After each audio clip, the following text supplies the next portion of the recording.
மன்றம் வச்சிருக்கோம். இலக்கிய மன்றம், சிறார் மன்றம், வானவில் மன்றம், எல்லாரும் ஒரு மன்றமா அவங்க அறிமுகப்படுத்திக்குவாங்க.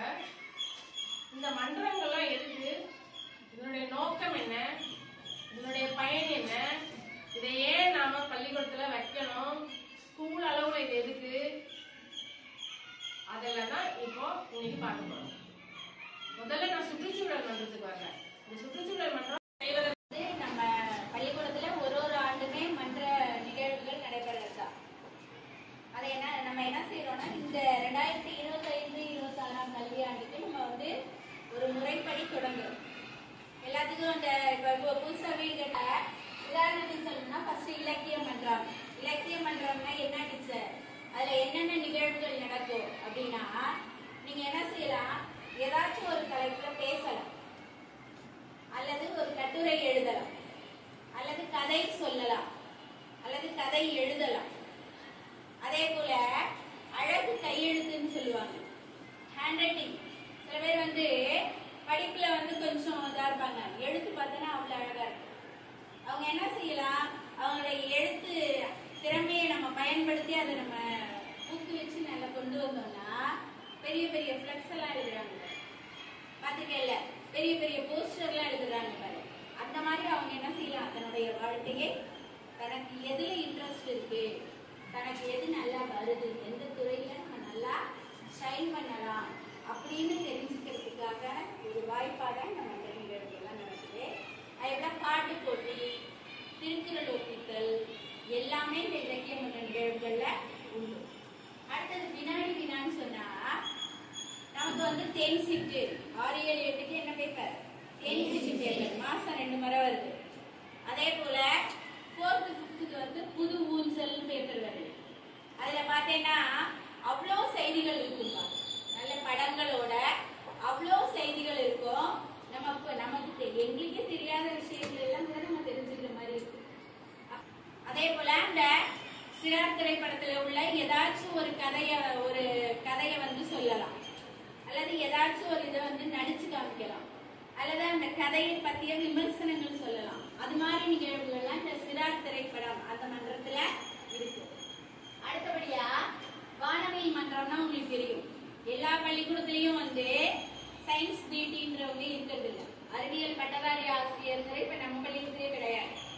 அப்ப என்ன செய்வாங்க அப்படின்னா, இந்த வானவில் மன்றத்து சார்பில் அந்த ஸ்டெம்னு சொல்லிட்டு அதுக்குன்னே ஒரு அக்கா வருவாங்கல்லப்பா, ஒரு மிஸ் வருவாங்க. என்ன செய்வாங்க, எளிய பரிசோதனைகள் செய்து காட்டுவாங்க. எளிய பரிசோதனைகள் எல்லாம் செய்து காட்டுவாங்க. நமக்கு அப்படியே சும்மா படிச்சு தெரிஞ்சுக்கிறத விட ஒரு செயலை நம்ம ஒரு பரிசோதனையை பார்த்து தெரிஞ்சுக்கிட்டோம்னா ஒரு நல்ல இன்ட்ரெஸ்டா இருக்கும். உங்களுக்கே ஒரு ஆர்வமா இருந்தா தானப்பா அதுல மேலும் மேலும் கத்துக்கணும்னு தோணும். அப்படிதானப்பா ஒவ்வொன்றும் புதுசு புதுசா கண்டுபிடிச்சிருப்பாங்க இல்லையா? அதுக்காகத்தான் இந்த வானவில் மன்றம். அடுத்தது கலை திருவிழான்னா உங்களுக்குள்ள இருக்கின்ற கலை திறமைகளை வெளிப்படுத்துறது. பார்த்தேன்னா ஆள் அப்படியே சோறு மாதிரி இருப்பாங்க, அந்த இதை அடிக்க சொன்னேன்னு வச்சுக்க அடிப்பாங்க பாரு. அந்த கலை திருவிழா போட்டிக்கெல்லாம் போய் பார்த்தா தெரியும் அந்த முடியுது. அடுத்தது சுற்றுச்சூழல் மன்றம். இதுதான் ரொம்ப முக்கியம். இப்ப நம்ம அறிவியல்ல படிச்சிருக்கோம், சுற்றுச்சூழல் மாசுபாடுன்னு படிச்சிருக்கோம்.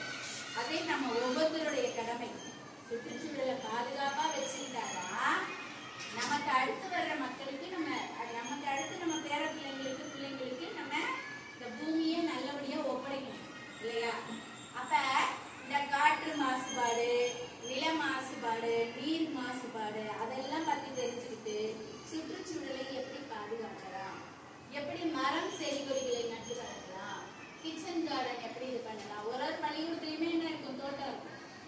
அங்கேயும் காய்கறிகள் விளைவிச்சு அதை வச்சு என்ன செய்வாங்க, சமையலுக்கு பயன்படுத்துவாங்க. அதே போல பள்ளிக்கூடத்தை சுத்தி உள்ள இடங்களை தூய்மையா பாதுகாக்கிறது.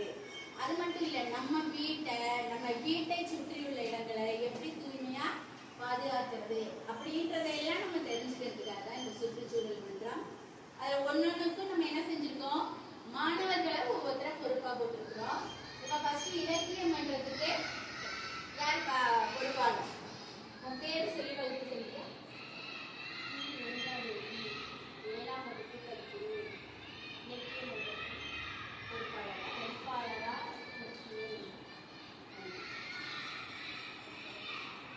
அடுத்தது வினாடி வினா. அது யார் பொறுப்பாளர்?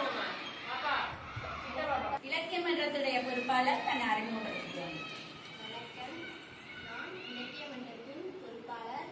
எனது பெயர் ரேணுகா தேவி. நான் 7ஆம் வகுப்பு படிக்கிறேன். பி பிரிவு. அடுத்ததா வினாடி வினா அந்த மன்றத்தினுடைய பொறுப்பாளர். சரி. வணக்கம், நான் ஆஸ்மி. 6ஆம் வகுப்பு வினாடி வினா மன்றத்துக்கு பொறுப்பாளர். வினாடி வினா மன்றத்துக்கு நான் பொறுப்பாளர். நன்றி. நன்றி சொல்லுங்க. அடுத்ததாக சிறார் திரைப்படம். அதுக்கு யார் பொறுப்பாளர்? சொல்லுங்க. வணக்கம், யார் திரைப்படத்திற்கு பொறுப்பாளராக இருக்கிறார்?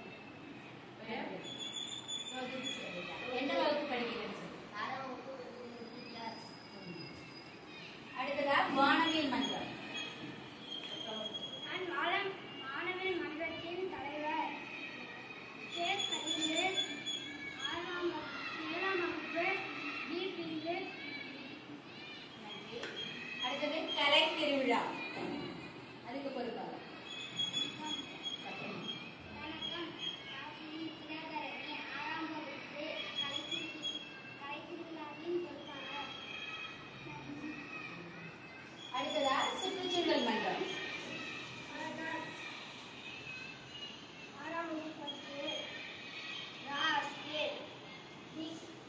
சுற்றுச்சூழல் உரிமையாளர். சுற்றுச்சூழலுக்கு அவ்வளவு உரிமையாளர் ஆயிட்டாரு. நன்றி.